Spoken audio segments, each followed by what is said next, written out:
Si deseas conocer el trabajo de uno de los creadores visuales más reconocidos de la segunda mitad del siglo XX, si quieres observar la potencia del color, la explosión de la mancha sobre un retrato y el enérgico trazo que asoma como un gesto libre sobre una imagen, y si quieres recorrer el extraordinario montaje de la exposición Pósters Andy Warhol en Fundación Canal en Madrid, no lo dudes, quédate en nuestro canal Confesiones Plásticas.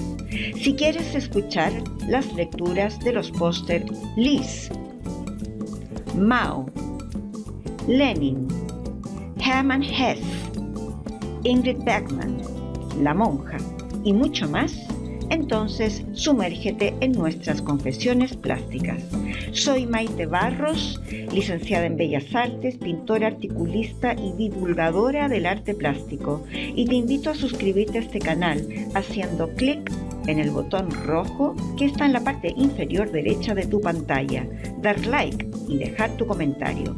Te convido a quedarte para conocer el lenguaje del colorista creador estadounidense Andy Warhol, su estilo propio del pop art, su lenguaje publicitario y cómo llegó a influir de manera sustancial en el diseño de objetos, en el diseño gráfico, en la publicidad y en la construcción de una imagen visual. Hoy, en este día gris, lluvioso, desapacible, frío y algo desangelado, he tomado la opción más acertada para cambiar ese estado de ánimo algo triste que regalaba la meteorología. Me he venido a la exposición Pósters Andy Warhol en la Fundación Canal, Sala Mateo Inurria de Madrid. Decir ante todo que una vez más la Fundación Canal nos sorprende con un montaje creativo, novedoso, que involucra al espectador, una puesta en escena dinámica, entretenida y que invita a recorrer la sala. Andy Warhol, más conocido como Andy Warhol, nace en Pittsburgh, Pensilvania, Estados Unidos, en 1928. En Pensilvania se desarrollará su infancia y su juventud y comenzará a trabajar en el campo de las artes gráficas, luego de estudiar publicidad. Se muda a Nueva York en 1949, teniendo éxito de inmediato como ilustrador y diseñador.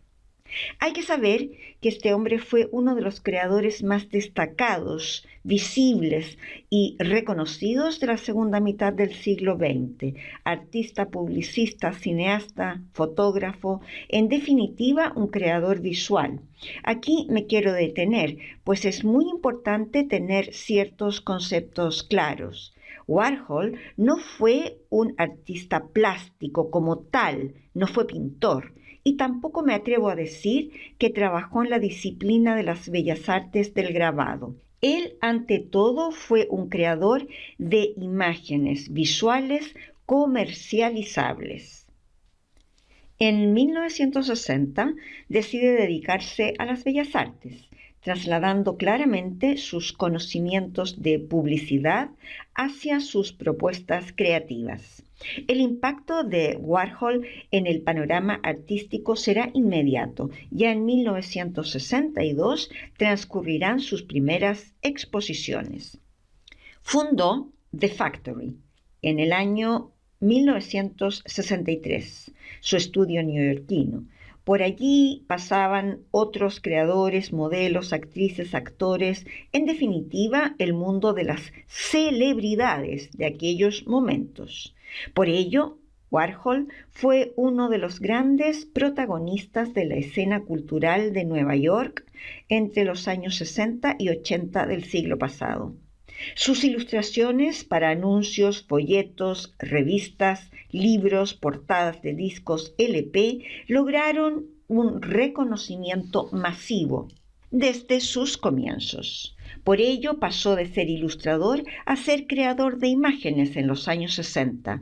Por ello muchos le llaman artista, pero no pintor. No hay que confundirse. Y es que hay que diferenciar entre ilustrador, publicista, creador de imágenes o pintor, que cada uno está hecho de una pasta distinta. Sus creaciones fueron de gran formato y siempre con incorporaciones y referencias al mundo de la publicidad y a la comunicación de masas. Por ello, Warhol popularizó el uso de la serigrafía, una técnica gráfica que permite hacer imágenes seriadas. Más que un detalle, algo fundamental para las pretensiones de Warhol. Si hacía muchas tiradas, podía vender muchos pósters. La serigrafía es una técnica de grabado bastante más simple y sencilla que una litografía, un aguafuerte o una calcografía. Aquí no estamos hablando de Goya. La serigrafía de Warhol, por tanto, favorece la mercantilización de la imagen creada. Desde fotografías de personajes célebres, condición sine qua non para ser retratado por Warhol. En estas fotografías el negativo disponía grandes manchas de colores planos, algo propio de la técnica que utilizaba, pues en esta no es propio el volumen. Los colores siempre planos y saturados, vibrantes y de combinaciones insospechadas y rupturistas. Él no compone en un lienzo, él retrata con la mirada de un fotógrafo y de un publicista, y como tal quiere vender, y eso lo hizo estupendamente. Algo interesantísimo de él, en mi opinión, es que retrata, es decir, hace un retrato de un rostro, pero también de una vaca. Vaca, año 1966. Es esta la primera versión de la vaca. El motivo se extrajo de la foto A Good Jersey Head, de un libro sobre la cría de animales. Se cree, sin embargo, que la idea original fue de un empleado de la galería de Leo Castell, Iván Karp, mas su idea era bien diferente, más bien de un ambiente pastoril. En 1966, Warhol hizo empapelar una sala entera de la galería con un papel pintado con estas vacas. Junto a ello, llenó una sala contigua de globos metálicos hinchados con helio, a modo de nubes metálicas. Es decir, una forma absolutamente pop. Warhol, con los objetos populares del momento, hizo una suerte de interpretación de ese ambiente de pastoreo, de un campo con vacas. Ya digo, Warhol retrataba lo que fuese, una lata de sopa, es decir, un icono de la alimentación industrializada, de un conejo para la portada de una revista, de un coche. Retrataba lo que fuese. ¿Y qué caracteriza a un buen retrato?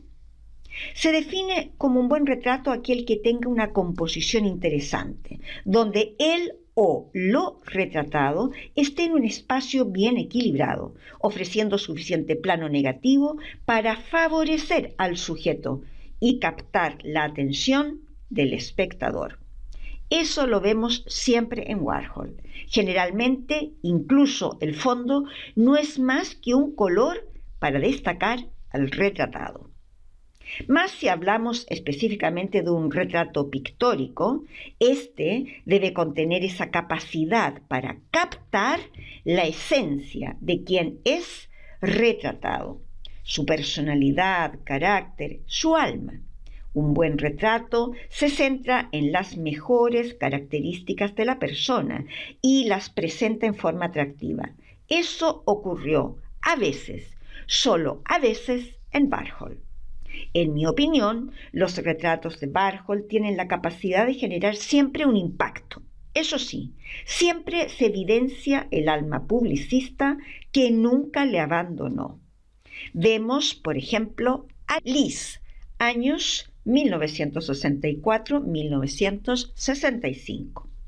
El retrato de la actriz Elizabeth Taylor apareció en la obra de Warhol por primera vez en el año 1963, debido a una exposición en la galería de Leo Castell, en Nueva York. El bellísimo rostro de Elizabeth Taylor ha quedado inmortalizado en forma única y llena de energía, en un formato cuadrado. Su belleza ha quedado inamovible para siempre.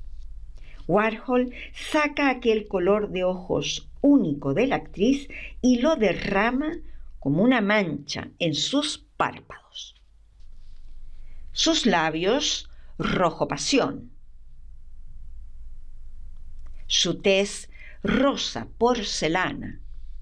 Su pelo negro azabache recorta un fondo de color plano y también rojo. Liz asoma como una muñeca, más una muñeca sensual y deseada. Warhol recrea algo de textura visual en la parte superior y contornos del pelo. Lo mismo hace con sus ojos, la mitad de sus labios y crea una sombra en la nariz que permite ver aquella delicada, elegante, respingada y a su vez infantil perfil de Elizabeth Taylor.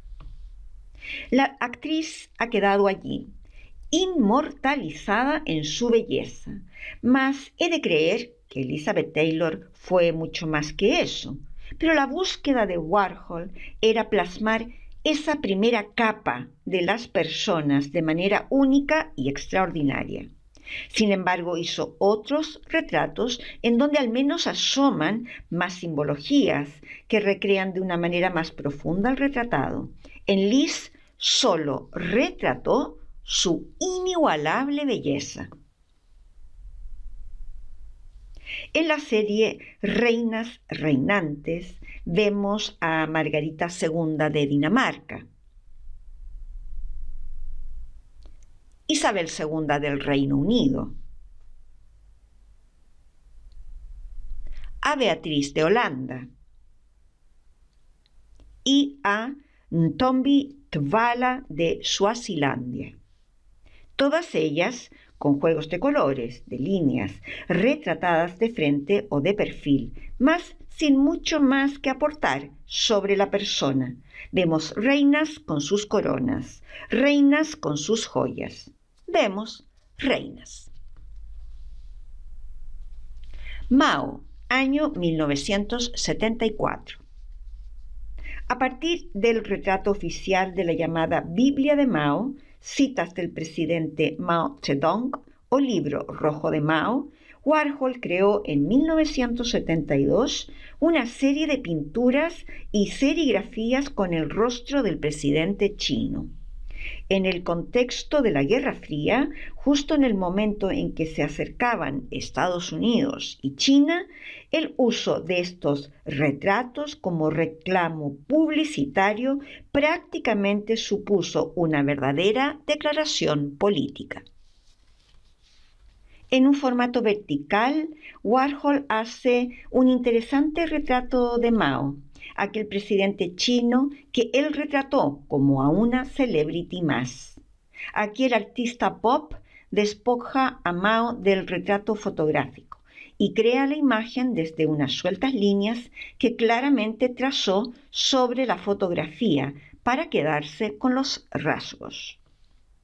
Líneas y achurados de gran soltura que crean una imagen ligera, liviana, aérea, sin ningún fondo que lo sostenga. Allí está lo personal y singular de este retrato. Mas Warhol se ha decidido por una mancha violeta, de color plano, obviamente, como una forma única, como si fuera un globo, un balón o una patata, una masa plana de color violeta. El diálogo de esa masa violeta y las gráciles líneas resultan absolutamente innovador, pues Warhol crea aquí desde la ausencia, casi desde el vacío. Un retrato único, lleno de limpieza visual, sin saturación alguna, lleno de aire, lleno de un estado volátil que aligera la imagen y deja a Mao casi en estado de elevación. Andy Warhol se atreve a manchar el rostro de Mao con un color único, el violeta. Con ello altera su imagen, como lo hizo con Monroe. y con ello convierte a Mao en un icono pop, como a un influencer del momento. A Marilyn Monroe la podemos ver serigrafiada hasta la saciedad, haciendo decenas de mezclas de colores. Nuevamente, en mi opinión, lo mismo que en Liz Taylor, una bella mujer, sin ninguna otra característica. Una hermosísima y sensual mujer como un reclamo comercial que puede estar en un póster como en un llavero, en un póster como en una taza, en un póster como en un bolso para ir a la playa. Es un reclamo comercial, la venta de una imagen bella de una celebrity bella. Entonces, centrémonos. Lo que hace Warhol, su gran capacidad es convertir a su retratado en un influencer, en una celebrity. No estamos hablando para nada, pero para nada de un artista pintor que es capaz de retratar los rasgos físicos y también la personalidad y el alma con los pinceles, como hicieron Velázquez, Vermeer, Picasso, Toulouse-Lautrec, Sorolla o tantísimos otros. No, esto va de hacer una buena foto e intervenirla independientemente de quién sea el retratado. Entonces Warhol ya aplicaba una receta publicitaria. Los mismos colores en Monroe, Taylor o Mao. Daba igual. Queda claro que la forma de acometer el espacio por parte de Warhol es siempre figura y fondo, en donde el fondo, tiene solo un papel de intensificar, de contener al retratado, sea un rostro o un objeto. Warhol tuvo el importantísimo papel en el desarrollo del pop art. Quizás sea el momento de detenerse a explicar en algunas líneas qué fue el pop art. Pues fue un movimiento artístico surgido en el Reino Unido y en Estados Unidos a mediados del siglo XX, un movimiento inspirado en la estética de la vida cotidiana y los bienes de consumo de la época. Por ello, muy influenciado por el cómic, la imagen publicitaria y objetos de uso cotidiano, y también, claro, por el mundo del cine. El arte pop entendió asimismo el arte como un fenómeno global, social, para todos, no como algo elitista y exclusivo. Por último, decir que al contrario del expresionismo abstracto, este movimiento pretendía unir arte y vida cotidiana por medio del enfriamiento de las emociones. Solo buscaba representar la superficialidad de la vida común, la superficialidad de los elementos de la cultura de masas. Por ello, representa tan a menudo productos accesibles para todos. Por un lado, en Europa se veía el trabajo de Warhol como una crítica al consumismo y una crítica también a la superficialidad del consumo norteamericano. Pero la verdad, hoy por hoy, se ve a Warhol como a un extraordinario publicista que plasmó su propia vida, pues era un obseso de aquellas sopas Campbell y un adicto a la Coca-Cola. Y ante todo se ve a Warhol como una persona que entendió muy pero muy rápidamente el show business y encontró en una técnica más o menos simple como la serigrafía una gran y aceitada máquina para hacer dinero. Personalmente comparto todo aquello, más sumo que Warhol supo crear un lenguaje. A través de esas manchas de colores chillones y contrapuestos, a través de trazos y la simplificación de la forma, creó un lenguaje Warhol. Y más que nada un lenguaje pop, que influirá en la moda, en el diseño de objetos, en el diseño gráfico, en todas las especialidades del diseño y también en la forma de leer la celebridad, sea esta una persona, un tarro de sopa de tomate o una vaca. Es fascinante cómo Warhol contiene una irreverencia tal al color que lo mezcla, lo contrapone, lo suma, sin respeto y sin temor, y eso lo hace vibrante, telúrico, estridente y gritón. Sin duda vemos un lenguaje que ha bebido en el pasado fauvista, por ejemplo, de Matisse o de Gauguin. Esto nos permite comprender rápidamente por qué Andy Warhol es el máximo representante del arte pop, pues se centró en extraer los iconos populares, objetos seriados y valorizados por la publicidad, y también supo valerse de las celebridades, lo que hoy serían los influencers, celebridades puestas en marcha por la misma publicidad. Lenin. Warhol cambia, se aleja de su receta comercial y vemos un interesante retrato donde sí encontramos composición. En un formato vertical, estrecho, el estadounidense crea un fondo negro que a ratos se transforma en la figura. Un interesante juego que confunde el ojo del espectador. Vemos el fondo y nuestro ojo completa el rostro y el torso de Lenin con ese mismo fondo negro, plano, espeso y sin matices. Ese rostro rojo esta vez posee sombras negras, lo que hace que percibamos algo de volumen en la cabeza. Una línea color violeta eléctrico define el cráneo, los ojos, orejas, labio, parte de la barba, camisa y mano del político ruso. He dicho que aquí sí hay una composición, pues vemos un diálogo de pesos que equilibra muy bien la imagen entre lo que sucede arriba y lo que sucede abajo. Primero vemos cómo se compensan los colores. Rojo arriba, rojo abajo. Blanco arriba, blanco abajo. Warhol ha compensado los colores, mas también los pesos y los símbolos. Ha dejado el punto de interés en el rostro de Lenin, más los contrapesa con su mano y un libro que está en la zona del extremo inferior del soporte, donde, por cierto, se ancla la línea de horizonte. Esa línea de horizonte donde se depositan los pesos de mano y ese libro blanco, albo y pulcro, permiten ver el rostro del ruso y su penetrante mirada en el cielo.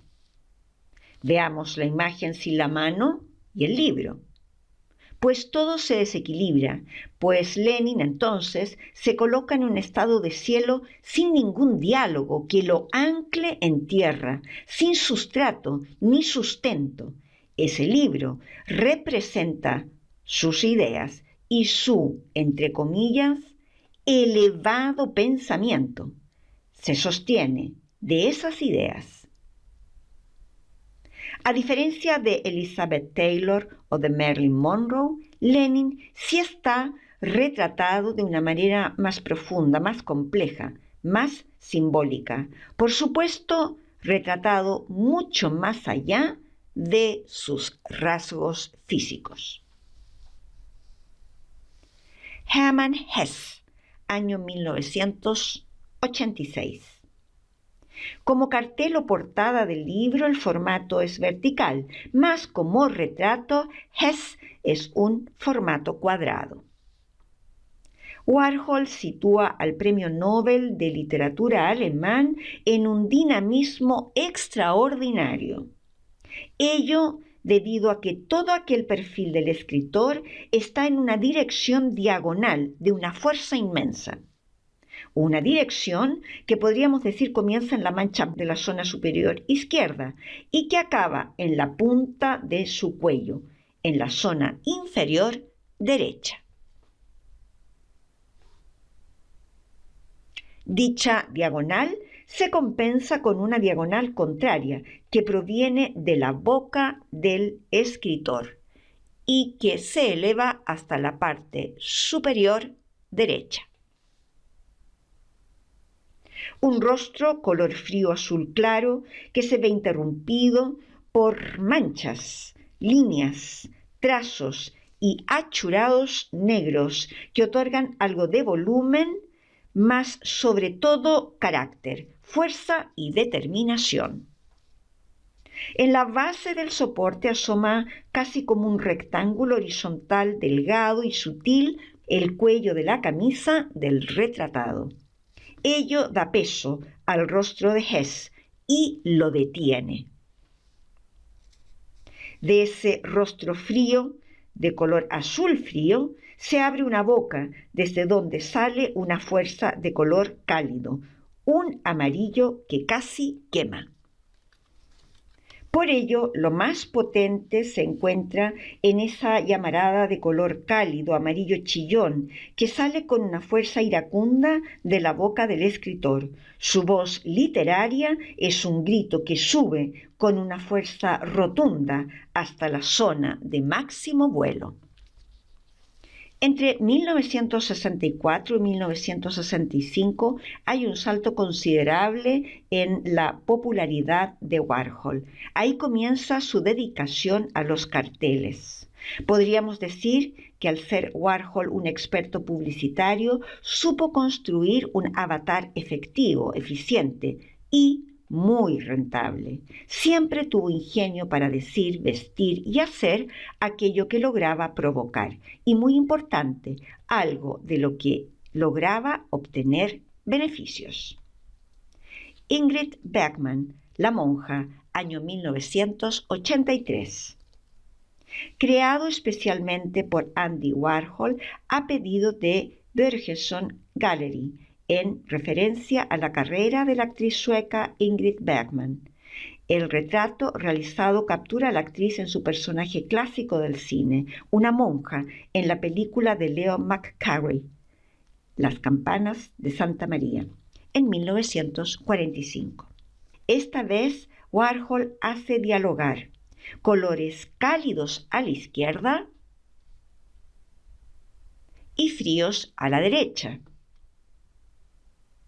Esos colores, con ese fondo plano, negro, crean profundidad, es decir, aquí vemos el fondo con algún cometido, con un sentido pictórico. Ello hace además que debido a la potencia de los colores, estos se vengan a un primerísimo plano. El rostro de la actriz está situado de manera frontal. Warhol crea un rectángulo más delgado y estrecho, justo en el centro. En ese rectángulo, a su vez, se distribuye un ritmo de 3, 1, 2, 3. Amarillo en la parte superior de la toga.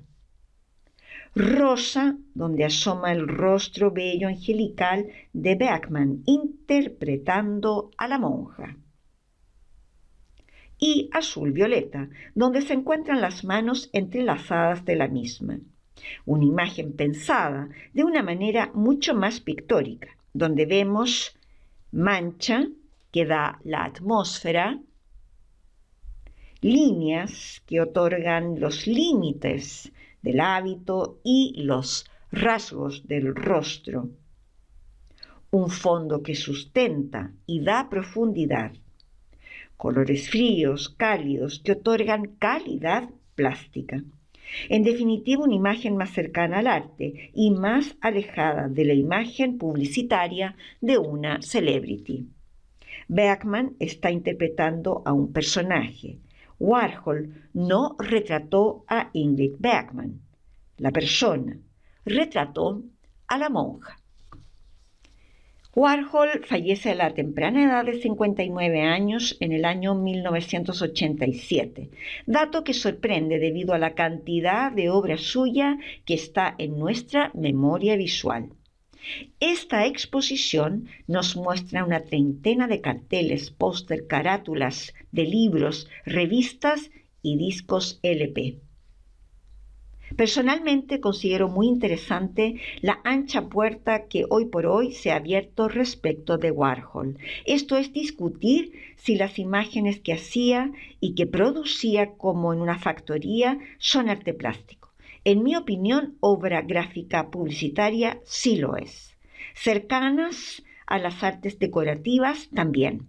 Y que de pronto algunas se acercaban a la composición pictórica, pues igualmente, pero solo algunas imágenes lo hicieron. Andy Warhol expuso y puso en evidencia la omnipresencia del fenómeno de las masas y la industria cultural. Por un lado, se dice que su obra constituyó un gran discurso irónico sobre ese consumismo y las incoherencias sociales. ¿Quién sabe? A mi entender, Warhol fue genial en cuanto supo crear un lenguaje nuevo, basado en los códigos de su tiempo. En ese sentido, logró entrar en la esencia de su contexto y creó un lenguaje fantástico y exitoso que influyó de sobremanera en todas las especialidades del diseño. Mas para mí, él no se planteaba la crítica que nosotros hacemos posteriormente. Él demostró que todo se puede volver un icono si se vende bien y si se crea el lenguaje de marketing adecuado. El mismo Warhol hizo de sí mismo un icono pop. Él mismo vendió su propia imagen y la reprodujo cuantas veces se pudiese vender. Warhol, la esencia de un ciudadano y publicista norteamericano que supo tempranamente que podía unir una imagen atractiva, potente, decorativa, controvertida a muchos ceros en su cuenta corriente.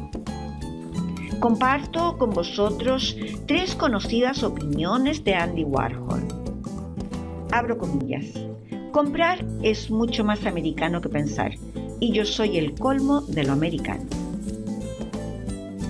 Una vez pedí a un grupo de amigos que me dieran ideas para mis cuadros y una de ellas me hizo la pregunta correcta: ¿qué es lo que más amas en este mundo? Así es como empecé a pintar dinero. Lo más hermoso de Florencia es el restaurante McDonald's. ¿Estas opiniones las dijo para publicitarse? Seguramente. ¿Lo dijo para estar en portadas? Probablemente. ¿Lo dijo porque realmente era lo que pensaba? Igual, sí.